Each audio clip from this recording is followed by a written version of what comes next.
Hi, everybody. Welcome to episode 30 of All Things Metaphysical podcast with Kellie and Gail. And it's so synchronistic that we get to do our 30th episode on the 30th. Yep, perfect. So it's just kind of fun how that works out. So I skipped the part where I said I'm Gail. And I'm Kellie, but I think most people know that by now. Uh-huh. Yeah. Oh, I would hope so. Yeah.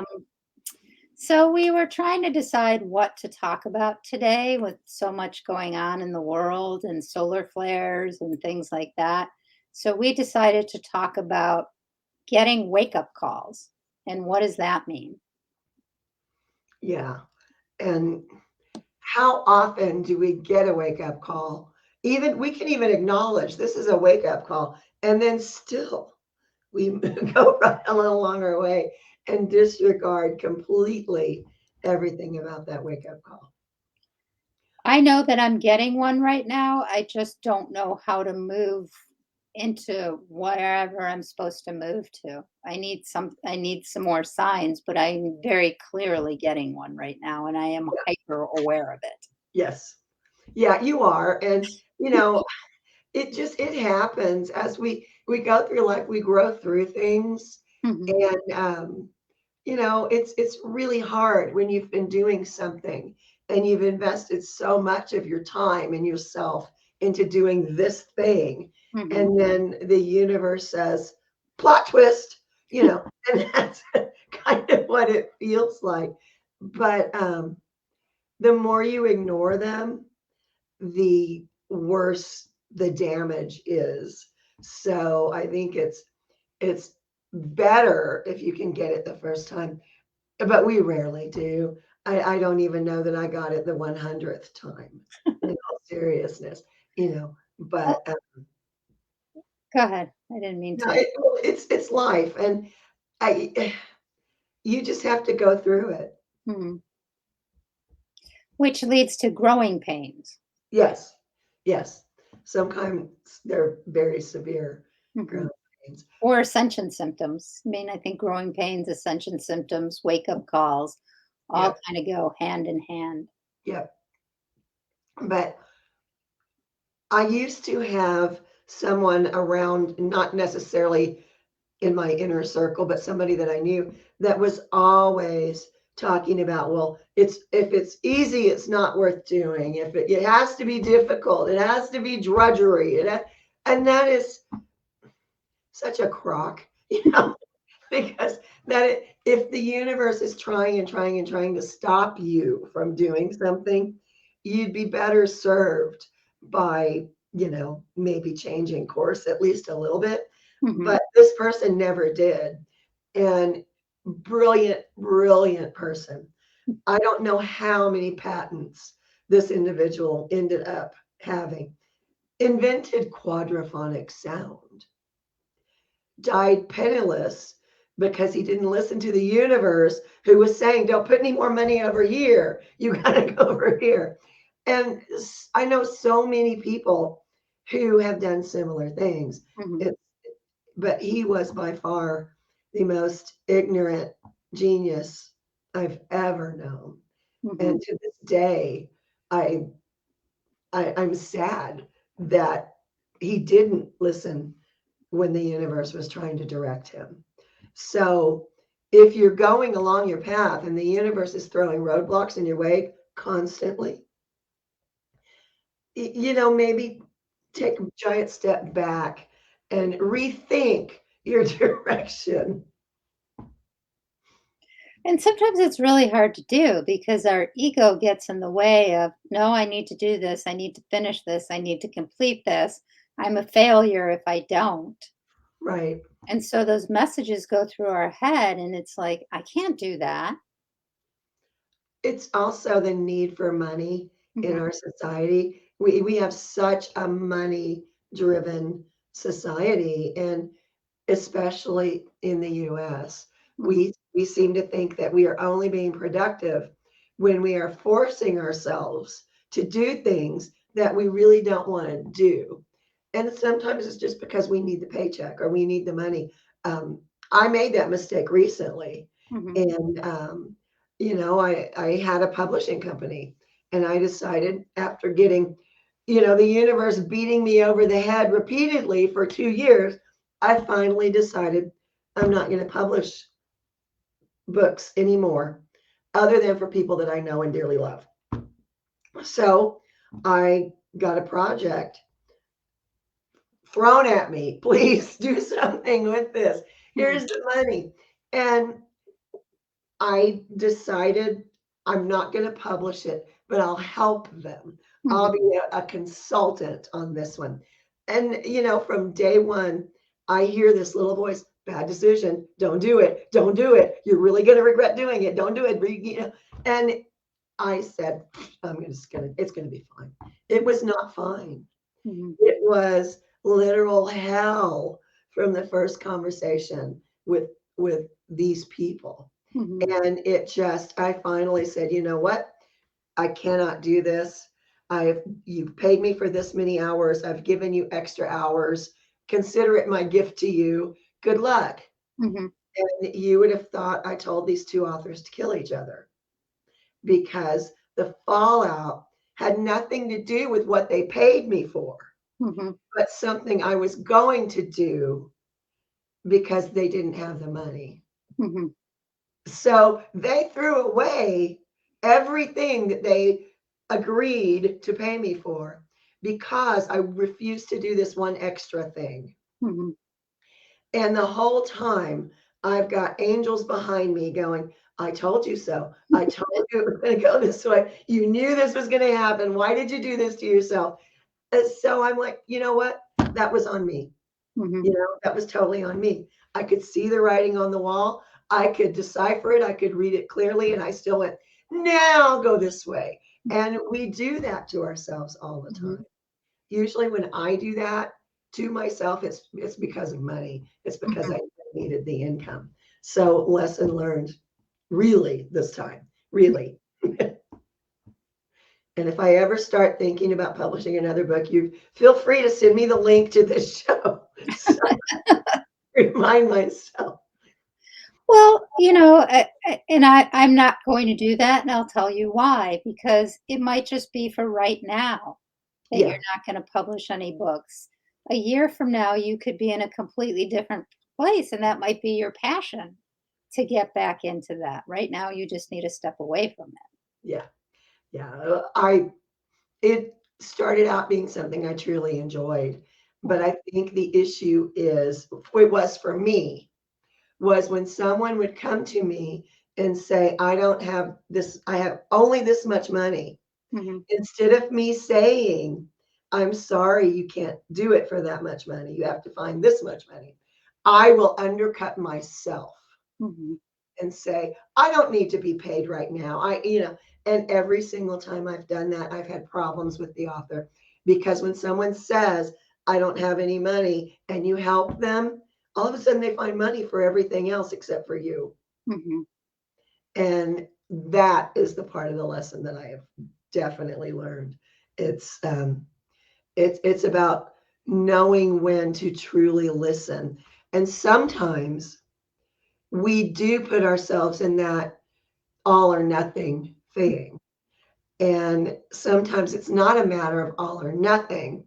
It's just a guidance away from this group of people. Don't work with this group of people. These people over here, they're okay. Don't do it. We don't work with. I think that comes into it too, at least for me. It's funny because I was thinking back to when I published my first book with you. And, I had such a vision of what I wanted it to look like Hmm. and how I wanted it to be laid out. I mean, I think I just sent it to you and said, I'm done. Can you publish it for me? Yeah. And then, there was a few things we had to tweak with the cover and things like that. And then I remember that person typesetting the book wanted a picture of the cover without the words on it. And yeah, so I remember how scary that was for me, though. Like, most people are super excited to publish a book, and I just remember, "Oh my god, I'm putting this out there. What's gonna happen?" I thought that with my first book. Yeah. And after that, it was like, it's another book, throw it out there, you know. But it was the first one, I think, is tough for a lot of people. Um, in hindsight, I have often said, I wish I'd never written that first book, but I don't feel that way anymore. Although it did, I was thinking it would change my life in a little bit different, more positive way. And instead, everything went to hell. But I think there's a reason for that too.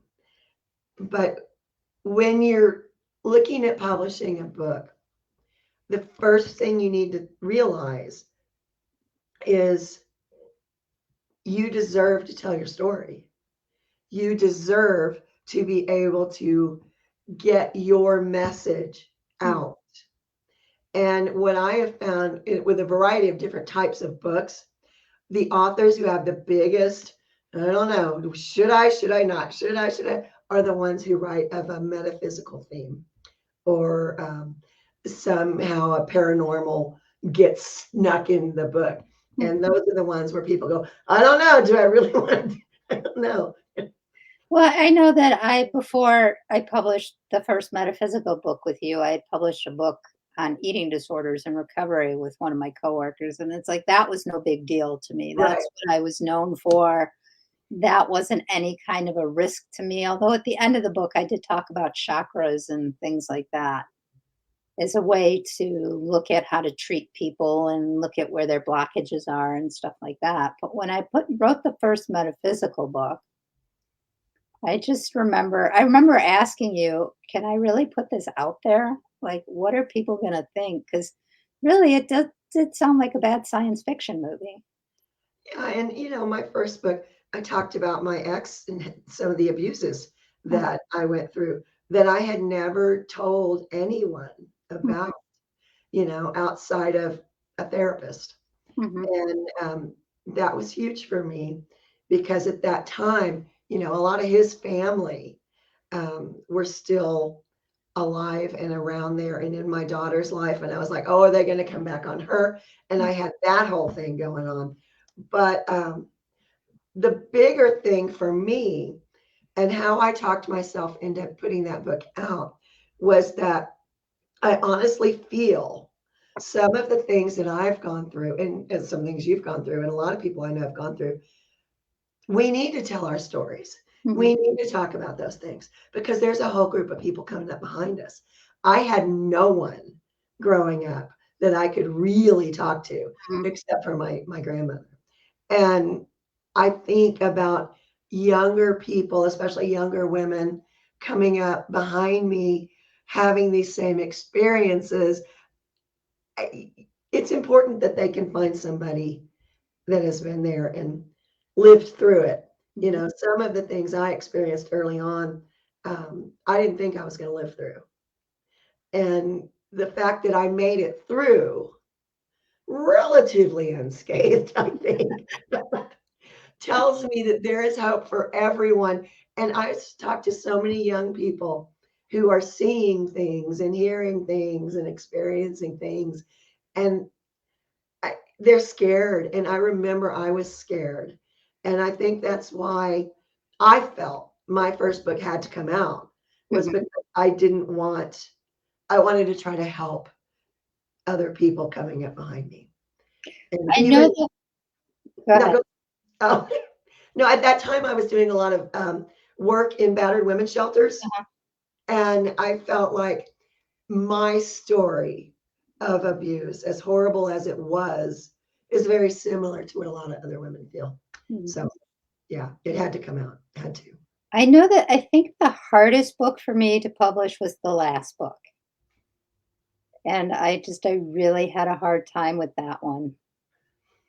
Um, but, it's just interesting. I knew that I was supposed to talking about wake-up calls, I knew I was supposed to publish that book, Yeah. but instead I did a mandalic journey through 2020 first and kept pushing it off and kept pushing it off, and, finally I published it, but, uh if anyone's curious, I guess I should say the name of it, and you should say the name of your first book too, but the name of the book was Jesus and the Jewish Girl. I just love that book, by the way. I love the title too. But mine was On the Road to Enlightenment. Don't forget to take out the trash. Hmm. And that title came about because someone was being emotionally cruel at Hmm. one time to me when I was writing the book. I Hmm. had someone very close to me at that time who was just downplaying everything that I was writing in it. That was my very heart and soul Hmm. and things that mattered to me. And at one point, this person said, "It's all trash. Just take out the trash. Just put it out with the trash." And I'm like, that is an excellent title. Thank you. And that's what I called it. Um, but, that book, I should have written that book 10 years before I did. Hmm. It's just when you're on a spiritual journey, there are a lot of things that you should do. And then it's your job to get the confidence together and the courage together to actually do it. Yeah. So, it's just the journey's been interesting. I think one of my favorite books, though, because let's be honest, I've put out several, Hmm. um, was the children's book. Yeah. That was probably one of my favorite ones that I put out. Yeah. Um, my favorite books of everything that I've written are the children's books. Yeah. Uh, and that was just that that book, the series. Uh-huh. I had a dream, and I clearly saw every book and every character, and um, it was pretty intense. And I'm like, I woke up that morning and went, "Fine, I'll write a children's book." And my wake up call for that, to keep tying it to what we said we were going to talk about today is it was at the beginning of COVID, I think, and I was homesick, and I just sat down and wrote the book in about an hour, and then I had to draw all the pictures to go with it. But yeah, it was pretty funny. It just came through so quickly. Yeah. And sometimes it does. Um, Varying a little bit. When I literally fled my abusive first husband in the middle of the night, packed everything I could into a Chevy Chevette. Remember those? Yes. With the dog and my kid, and drove. I wasn't sure where I was going to go, but I knew he was going to kill us. He kept saying he was going to kill us. I believed him. Um, and when I landed in San Francisco, I kept seeing a house, wasn't the house we lived in. I kept seeing mountains, weren't the mountains in the Bay Area. And I kept seeing different like vignettes Hmm. of experiences. And I had the opportunity to come to Arizona 4 times. And when I finally did, I moved here with um, my ex-husband, and we drove. Well, a real estate agent was driving us around. We drove onto this property, and I got out and I sat down, probably right about where I'm sitting right now, Hmm. and I said, "Yeah, this is home." Hmm. And they were stunned, just absolutely. What do you mean this is home? And it was just I could hear the applause when I said that because truthfully, my guides and my angels had been trying to get me here for 20 years Hmm. before I came. And it was just such a surreal thing. I got very, very, very sick. And I honestly did not believe I would live long enough to live in this house. Hmm. So that was a long journey that I wrote about extensively as I was going through it. And when they told me I was clear of the disease that had damn near killed me twice, um, it I felt like, well, this is it, right? It's smooth sailing from here. They've told me I'm on the right path. I'm where I'm supposed to be. And then I wrote, changed everything. but I am still here, and they do tell me I'm supposed to be here. Mhm. But sometimes those messages are really hard to hear. Mhm. And I think that's the big point that I want people to take away from this section of this segment is, or this episode is, you get messages all the time. When you don't listen to them, they will get stronger, and the consequences of not listening will become vast. Mhm. So do yourself a favor and listen the first time.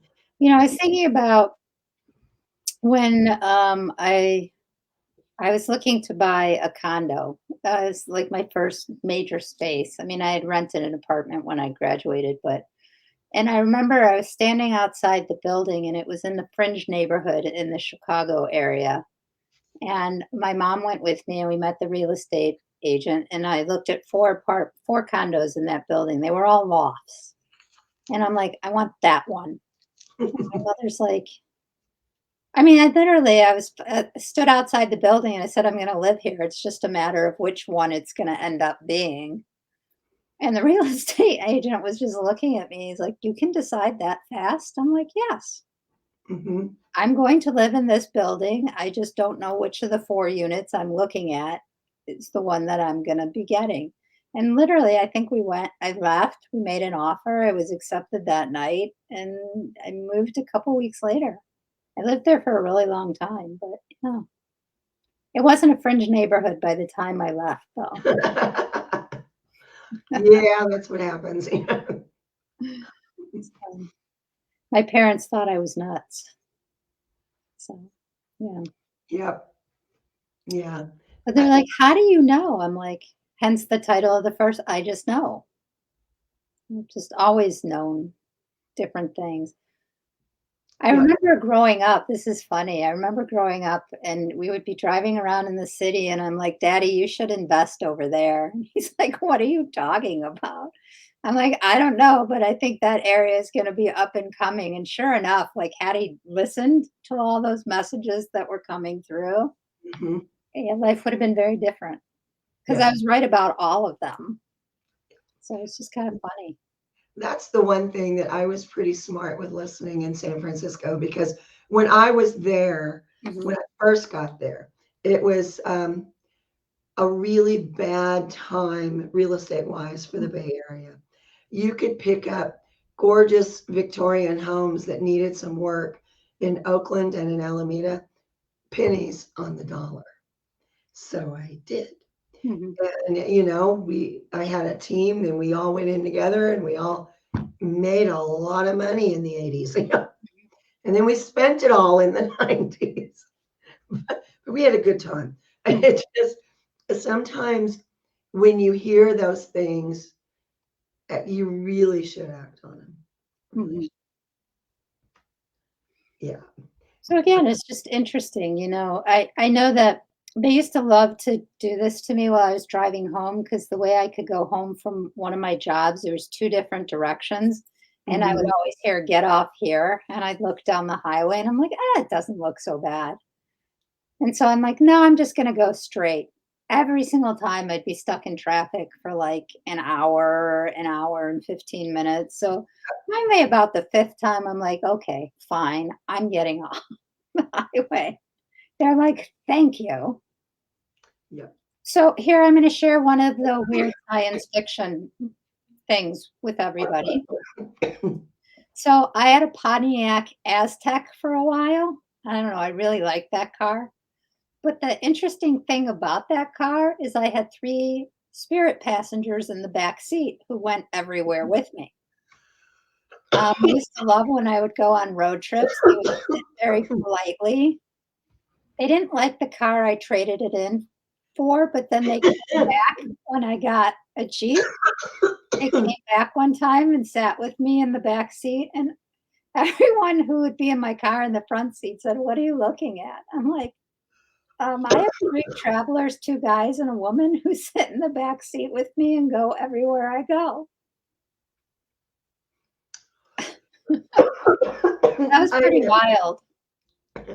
I had a I had a similar thing, only I bought a car that was haunted. It had been in a bad accident and it had been rebuilt. And at that time, I was like, my daughter was about to drive, so I went, sure, let's get it. And it didn't really bother her, but it bothered me. It would they would get in and it's like, why? I would start driving and they would go, turn here.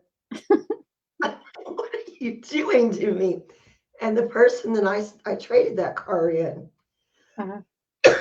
and got a different car, brand new car. And I wanted a brand new car because I figured it wouldn't be haunted. And I would leave them at the dealership. Nope. But they did like that car.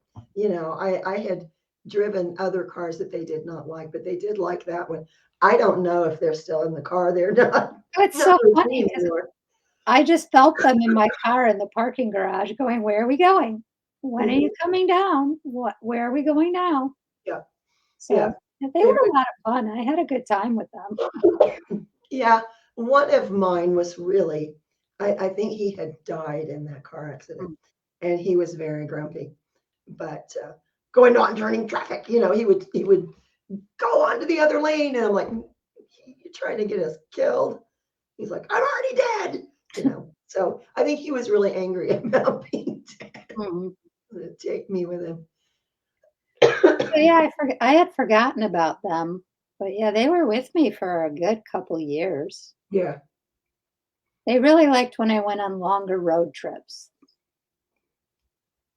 And they always sat in the same order in the car, which cracked me up, and none of them Yep, ever sat in the front seat. They always sat in the back seat in the same exact order. yep, yeah. It sounds kind of bananas when you start talking about it. Well, it does, and yet I had, a friend who was a yoga instructor and she taught meditation and she got in the car one time and she went she totally saw them. And I heard a voice. She sees us. Like, uh-huh. So at least she didn't think I was crazy. Yeah, one of my friends could see them, but no one else could. Yeah, that's fun. I had a good time with them. Yeah. I So, had a haunted house that kind of had the same thing. They decided that they liked me. And so they went from the house to my car. And I'm like, no, this is not the agreement. You have the house. Yeah, yeah. I had a weird experience where I had a pet sitting service at the time, and I would go to take care of animals in their homes, and I lost a ghost, like somebody else's house better, I guess. I never could figure that out because it didn't make sense. mhm. If you don't want to cross over so badly that you want to stay in the house you died in, why would you go pick another house? And maybe she eventually did go into the light. Maybe that's what happened. But Mm. it was weird because she was with me when I went there and she was gone when I came back. Can we switch gears for a minute? Yes, please. Can we talk about how to find joy again? Where did she go? Where did Um, you go? Joy. Oh, No, I have a friend named Joy. oh. And I think it's really funny because she's one of the most miserable people I know. But it's baby steps, Mhm, you know. When my entire world fell apart and I wasn't sure I would still wanted to be here, mhm, um, it was really baby steps. It was doing things that were a routine. mhm. You get up in the morning. In my case, I feed the zoo. Take care of me later. Um, and it was just finding comfort in that routine. And I think what you really have to do is find the comfort first. Mhm. Then you can move on to being happy and being joyful. But it takes determination. Mhm. I've, um, I've been a hospice counselor, and it takes determination. I've seen beautiful, wonderful, joyful people close down completely Yeah. and never reopen at the loss of a spouse or a child or whatever it was. So it takes determination. It takes making a decision Mhm. that you have to move forward. And unfortunately, so many people never make that decision. Well, the reason I ask it is twofold. As you and I have talked, and I'm transparent about what's going on. It's something that I'm struggling with right now in my own life, but everybody that I've come into contact with is also struggling with that right now. Everything for the last 2 years has been so heavy. Hmm. It's like everyone is starting to come out of it and things like that, that I think people have forgotten how to be happy, Yeah. and how to kind of live out in the world again. Yeah. I think that's something that a lot of people are struggling with, just getting out into the world again. Um, I know some people around here that have shut themselves off since spring of 2020. Mhm. So for 2 years, they haven't left their house. And even at my darkest days, um, I made myself do something, Mhm. even if it was just going to the mailbox or going, wherever I go. I spend a lot of time going nowhere out here, but it's just, it's a nice drive. You should try it sometime. Mhm. It, it's, um, it's that decision that people are not making. And I've read so many things on social media about people, you know, not knowing what to do, or everything is wrong in the world, or, everybody hates me and all of this stuff. And none of it's true. Everybody doesn't hate you. I don't care who you are. And it's just, it's very concerning to me. So I try to find some really silly jokes and stuff to post, because that's my attempt in lightening things. Mhm. Um, yeah, we've got to move forward. And I mean, collectively as a Mhm. species, we have got to move forward and let it start lightening. What people tend to do, and this, is they get stuck Mhm. in a thing. And, well, I would go out but I'll get sick, so I'm going to stay home, but I'll get sick and I'm going to go, and it's a vicious cycle. Mhm. And you got to at some point get off the merry-go-round, and decide that you're going to move forward. You're going to do something, even if it's something as simple as taking a walk outside. At least you're out of your house. Mhm.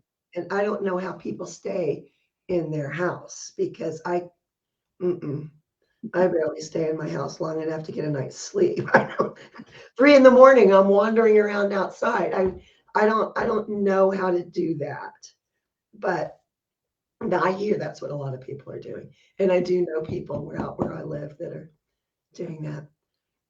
Somebody I met at the gas station the other day was shocked to find out that somebody is still alive, because they hadn't seen him in so many years. They thought they had died. Mhm. When people think you've died, you leave your house. It's just wow. So we have some people watching us. So the people are watching us live. So the people who are watching us, if you have any comments or questions, please feel free to write them in the comment section and we will do our best to answer them. But yeah, it's just, I don't know. I just, partly I'm get so tuned into the world and can feel all the shifts that are coming in the Yep. world. And and I was talking to somebody about it yesterday. I can't settle myself because I know what's coming. Yeah. And so that's what I'm struggling with, is when you know things and when you get precognitions and get information ahead of when it happens so that you can help other people. How do you manage in that in between state until it actually happens? You know what I do? I tell my dog and cat all about it. Okay, I don't have a dog or a I cat. talk to the birds that like you that sit outside your window. But no, that's what I do. Mhm, I'll see things and I'll know things, and I can't hold it mhm. inside. And that's what I do. I talk to my animals. So I think that that's partly what I'm going through is what do I do with it? I've always wondered that from all the different information that I've been given over the years and things like that. Because my, when I started to come back into my gifts, the first thing I saw was how to design all this medical equipment and stuff like that. I'm like, what am I supposed to do with that? I don't know anybody in that field. I'm like, but yet they're giving me all this information about all this medical equipment to be designed. And it's really interesting and why we have genetic disorders and where they come from and how do we fix them. And I'm like, again, what do I do with all that stuff? Yep. You know? So it's always interesting to me because I don't have a very strong science background. I never did well in science courses, so I thought it was hysterical that they were lecturing me on DNA and showing me all the patterns and how it moves and what it creates and what it does. I'm like, again, what am I supposed to do with this? And I didn't even know what it was. I was describing it to my teacher at the time, and she's like, "Oh, that's DNA. What are they showing you? Get more information." And I'm Yep. like, No, "Okay, well, they're very chatty, so that's not going to be a problem." yep. Well, they are. I had kind of the same experience where I was being shown how different alien groups combined to change early human DNA. Mhm. And I'm sitting there watching and they're explaining it, and I'm like, yeah, and I okay, very interesting, I think. But sometimes they think we are smarter than we are. I don't And know that I'm smarter than the average fifth grader, so, but yeah, I've had a very similar thing happen. It just the one thing that really did help me, mm, and my doctors were stunned, is I had a I've had a couple of go rounds with cancer, and one of the times I had an alien race showing me how to pull the cancer cells out, and I was doing that, and my doctors were like, "Where'd it go?" it's interesting because, when my mom had cancer, insurance companies with paying for drugs changes and doesn't change. There was a period when she couldn't get the cancer drug that she had been on and that was working for her. So I pulled out the pamphlet that shows the molecular structure of the drug and I created a mandala so that she could energetically still have the effects of the medication without taking the medication. And the doctor's like, she's just because it was like 2 to 3 weeks or something. They're like, Right. she's not changed. How is that possible? I'm like, well, here's what I did. Yep. Yeah, and I also implemented Reiki and other healing, techniques. And back then when this was happening, um, doctors were still not really wanting to think about any of those other Mhm, options. So yeah, but that's an area where people can routinely call upon their guides and angels. And mhm, I think maybe people, and maybe that plays into why everyone is so grumpy and everything is so heavy, because people have lost faith. mhm, And when you lose faith in something working, it isn't going to work. mhm, The only reason it worked for me is because I believed in it and I trusted it. mhm, And when I've told other people what happened with me, well, that didn't happen with so and so I know who tried all those things. Well, because it's faith. mhm. It's faith. And if And you have to believe that it can happen and because a lot of people who go to healers they're actually healed when they leave that experience, but Right, because they don't believe it's going to hold, it comes back. right. But I think that comes down to why everyone feels so heavy Mm, because they do not believe things will get better. They have no faith that COVID will go away and we can all, have lives. It's a lack of faith. mm. So, That's my opinion. anything else you want to talk about before we wrap up episode 30? I don't think so. Okay. All right. Thank you to those who watched live. Thank you to those who are going to watch the recording. If any questions come up from watching the recording, please reach out to Kellie or myself. We are available to answer any questions. And if there's topics you guys want us to talk about going forward, please reach out to us. The show seems to have a very organic feel. Like we can start with one topic, but I have no idea where we're going after I have us. no idea where we were, so, it's all right. All right, everybody, have a great night, and we will see you again next week. Bye for now. Bye.